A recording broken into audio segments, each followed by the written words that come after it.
Bonjour ou bonsoir à tous ceux qui vont visualiser cette vidéo. J'espère que vous portez bien. Alors sans plus tarder, la vidéo d'aujourd'hui va être une continuité de celle qu'on a vue ensemble la fois dernière.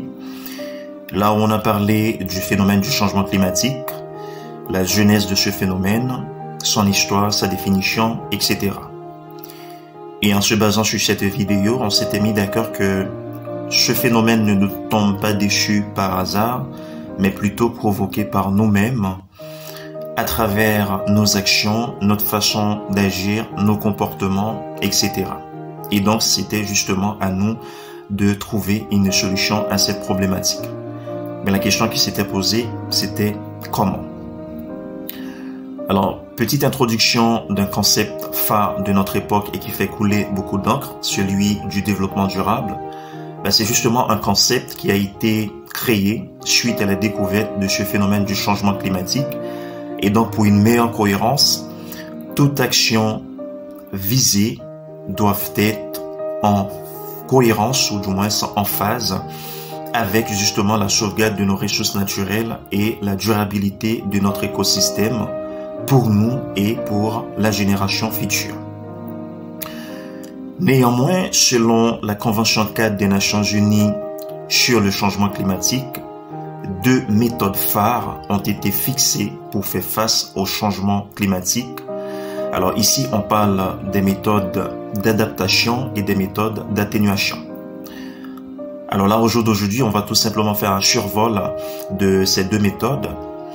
Alors, parlant des méthodes d'adaptation, c'est le fait de dire que le phénomène, il est là, il existe, il est réel et que nous n'avons pas de choix, nous devons vivre avec, mais en s'y adaptant.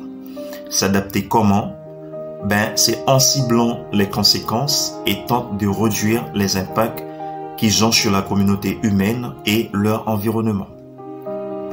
Ici, pour que ça soit clair justement, dans la méthode d'adaptation, on accepte les conséquences et on cible les impacts. À l'instar des méthodes d'atténuation, on cherche plutôt à réduire et prévenir le phénomène lui-même en mettant en exergue les causes du changement climatique. De ce fait, selon le groupe d'experts intergouvernemental sur l'évolution du climat GIEC, créé en 1988 par l'Organisation météorologique mondiale et l'ONU, la mise en pratique de ces deux méthodes phares précitées doivent être faites en passant justement par la réduction des émissions de gaz à effet de serre. Par la suite, la conférence des parties à la Convention cadre des Nations Unies tenue pour sa 21e session à Paris en décembre 2015, connue sous le nom de l'accord de Paris de 2015 que vous connaissez tous. Lors de cette conférence, la discussion était tournée autour de l'accélération et l'intensification des actions et des investissements nécessaires à un avenir durable à faible intensité de carbone et maintenir la hausse des températures mondiales bien en dessous de 10 degrés Celsius avec pour justement objectif limite de 1,5 degrés Celsius.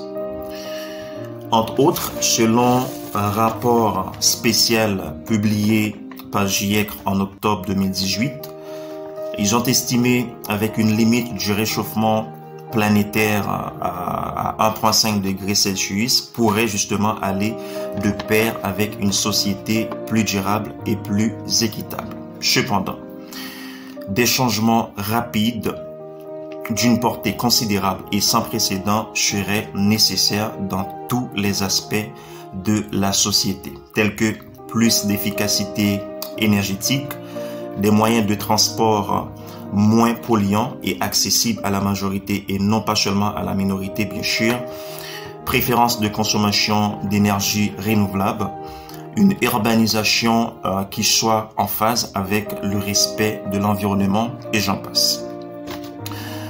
Entre autres, selon le dernier rapport publié en mars 2023, toujours par GIEC, les preuves de changement observées au niveau des phénomènes extrêmes tels que les vagues de chaleur, les fortes précipitations, les inondations, les cyclones tropicaux et en particulier leur attribution à l'influence humaine se sont renforcées depuis le 5e rapport d'évaluation de ce groupe en 2014. Donc, ce qui fait que la vulnérabilité des écosystèmes et des populations au changement climatique varie considérablement d'une région à l'autre et au sein d'une même région.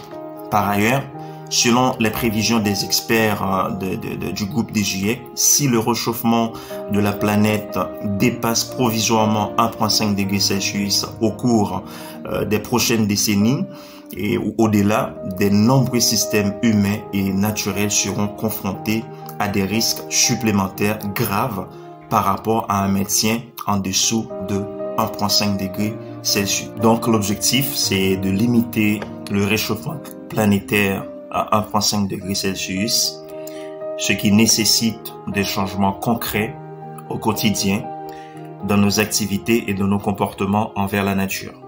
Donc en résumé, la problématique est celle du changement climatique causé par nous-mêmes en provoquant une émission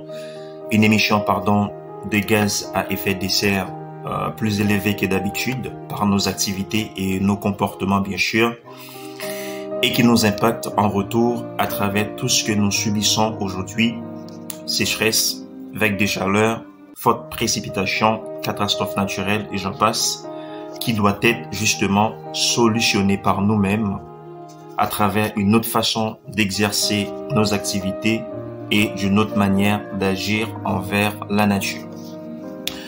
Donc, jouons pour une planète plus durable, car si nous continuons à ignorer ce phénomène, à un moment donné, notre existence n'y serait plus possible.